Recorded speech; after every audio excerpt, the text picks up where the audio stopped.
প্রতিদিন সেই একই প্রশ্ন, আজ কি রান্না করব।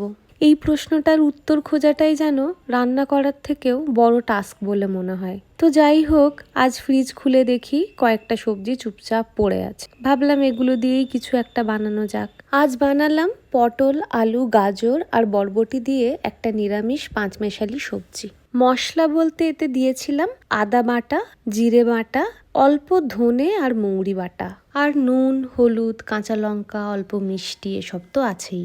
যেহেতু এটা একটা নিরামিষ রান্না, তাই সবশেষে একটু ঘি আর গরম মশলাও অ্যাড করেছিলাম। তবে আজকের লাঞ্চে এই সবজিটা ছাড়াও ছিল রাঁধুনি, শুকনো লঙ্কা ও কাঁচা লঙ্কা ফোড়ন দেওয়া মুসুর ডাল আর মাছের টক ঝাল। খুব কম উপকরণে তাড়াতাড়ি রান্না হয়ে যায় এই পদটা।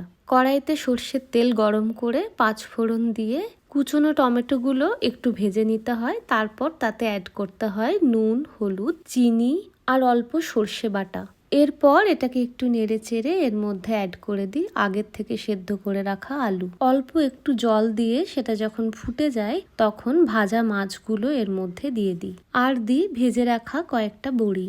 সবশেষে একটু তেঁতুল গোলা জল আর কাঁচা লঙ্কা অ্যাড করে দিয়ে একটু ফুটিয়ে নিলেই তৈরি হয়ে যায় মাছের টক ঝাল। মাছের এই রেসিপিটা আমার খুব প্রিয় একটা রেসিপি। আপনারাও যদি কখনো এই রেসিপিটা ট্রাই করে থাকেন তাহলে কিন্তু আমাকে অবশ্যই জানাবেন আপনাদের এটা কেমন লাগে।